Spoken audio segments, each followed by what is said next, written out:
So I just finished watching a beautiful video about Haidekan Babaji.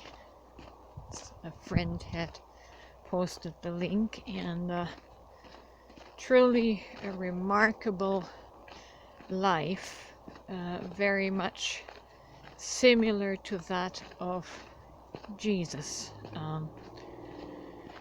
in the Bible. And I just wanted to record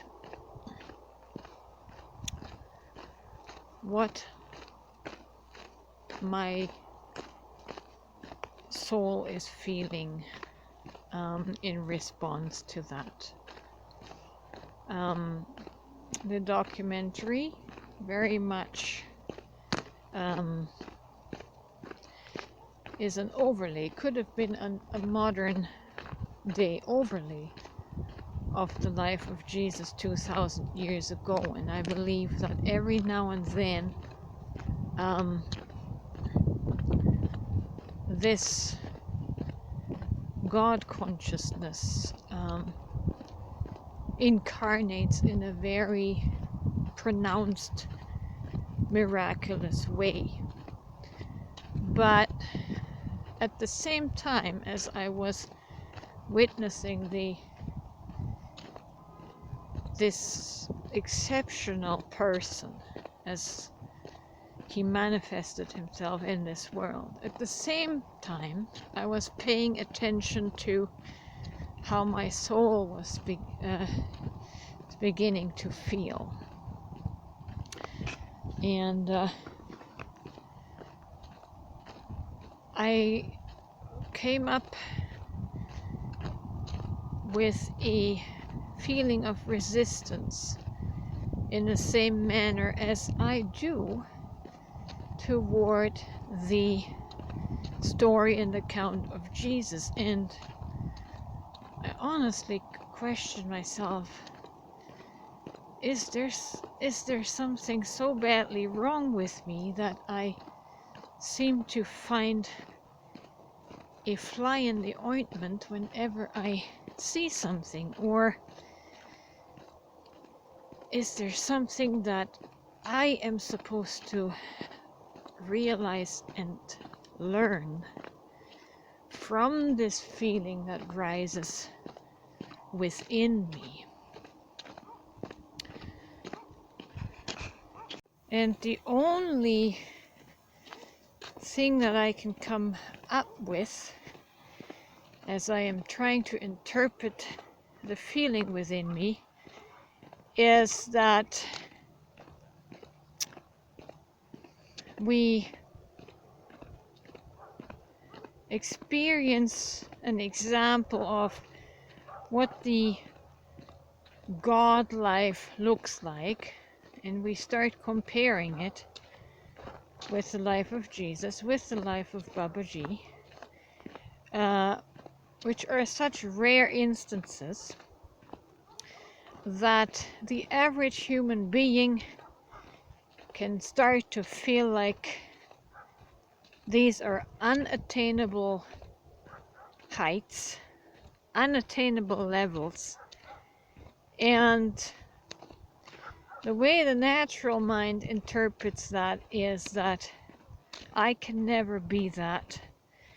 And so this person is the only representation of God, and my life, because I am not measuring up to the miracles, to this extraordinary life, that my life is not God.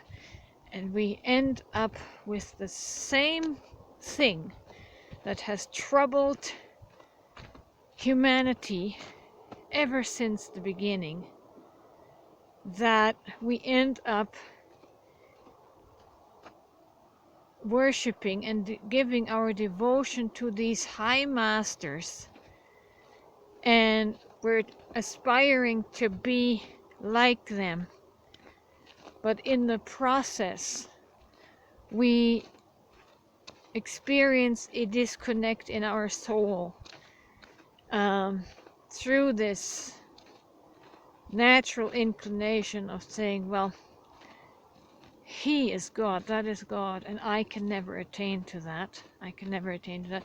That is what stops us from the God realization in who we are. We do not value our present life in any divine light because it's not measuring up to Jesus or to Babaji. So we see them as exceptions. We see that God is an exception in only a few rare people that have ever come into this life, and psychologically and at the soul level it is so disconnecting. And I think that is why I feel this resistance to all of these ascended masters. And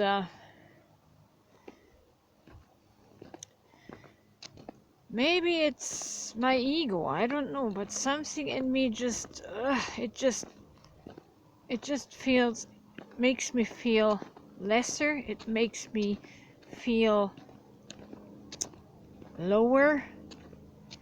It's the whole shebang all over again that I experienced in Christianity, that the God life was something that I could never attain because I was so below divinity. I was so below the standard of manifestation of gods. And I think it's a flaw to elevate these ascended masters, however miraculous their lives have been. It ultimately does not serve humanity because our mind will make the distinction and the disconnect that we can never attain to that, and so we will always be of a lower, lesser class of being, and that's a dreadful way of being. And we kind of fall out of the peace of acceptance, and we struggle and we struggle, and we're not even sure what we're struggling for because we're not accepting of our being as being good enough, as being divine, because maybe we can't materialize out of thin air into a body and disappear into thin air. Do you see what I'm saying? And something in me is rejecting that.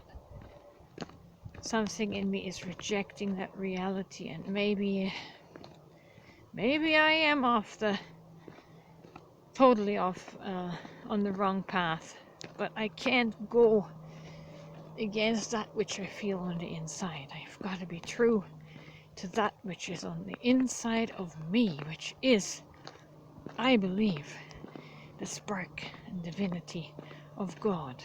I may not be a Babaji, I may not be a Jesus, but that doesn't mean that renegade is of any lesser importance in this life. That's my commentary on the Ascended Masters, on the Babajis and the Jesuses that have come before us.